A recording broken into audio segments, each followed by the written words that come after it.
biasanya menjelang Lebaran. Tradisi masyarakat Indonesia tak terlepas dari mudik. Budaya yang sudah mengakar erat selama ratusan tahun lamanya. Bagian yang tak terpisahkan di akhir bulan Ramadan. Untukmu hanya mengadu nasib di tanah rantau adalah alasan utama bermulanya budaya mudik di tengah masyarakat. Hal itu bahkan telah dilakukan jauh sebelum Indonesia merdeka, tepatnya sejak zaman Hindia Belanda. Tidak diketahui angka tahun yang mampu menunjuk aktivitas mudik pertama di Indonesia. Namun kisah yang paling nyentrik adalah histori tentang mudik tatkala pagebluk melanda Jawa dan merepotkan pemerintah Hindia Belanda. Mudik di era Hindia Belanda agak sedikit berbeda dalam kacamata sejarah. Dilansir dari sebuah artikel karya Heri Priyatmoko, dosen sejarah dari Universitas Sanata Dharma, menyebut jika di awal abad ke-20, Forstenlanden, sepanjang Yogyakarta dan Surakarta, menjadi tempat orang-orang mengadu nasib.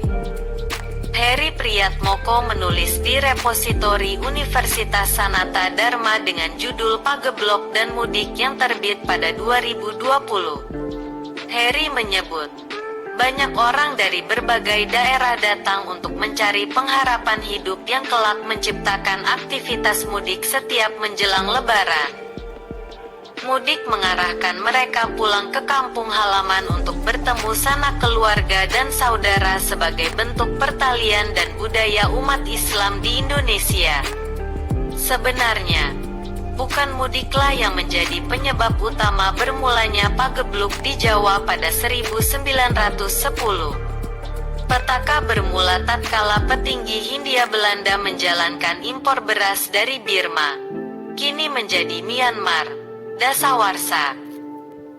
Di awal perkembangan pes, budaya mudik yang sudah mengakar tak bisa begitu saja dilewatkan para pengadu nasib di perantauan. Dimulai pada tahun 1910, wabah pes turut dalam arus mudik, menyebar ke kota-kota di Jawa.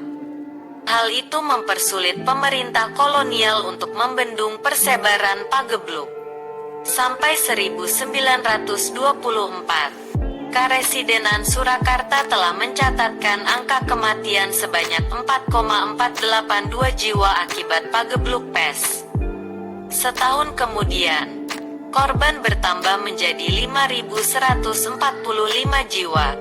Imbuhnya, kondisi yang kian genting ini menyebabkan kengerian bagi sejumlah orang yang ingin mudik dari tanah rantaunya. Heri mengungkap, hidup di kota tiada harapan. Sedangkan jikalau mudik, pes telah mengamuk di desa. Siden Harloff menerbitkan tulisan berjudul Memory van Overgave, yang menyebutkan tentang penyediaan barak untuk tempat karantina. Sekitar 1.200 rumah penduduk telah dikosongkan dan penghuninya diungsikan ke barak-barak yang telah disediakan pemerintah bagi yang terjangkit maupun yang tidak terjangkit.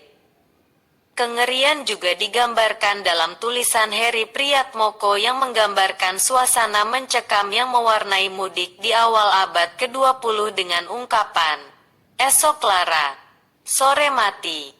Ungkapan itu bermakna pagi sakit, sore meninggal dunia. Upaya lain yang dilakukan pemerintah kolonial adalah dengan mendirikan pusat penelitian melalui laboratorium tikus yang diprakarsai Dr. Batman. Bagi mereka yang mudik, mereka akan bergabung dengan tetangganya untuk bergotong royong merenovasi tempat tinggal agar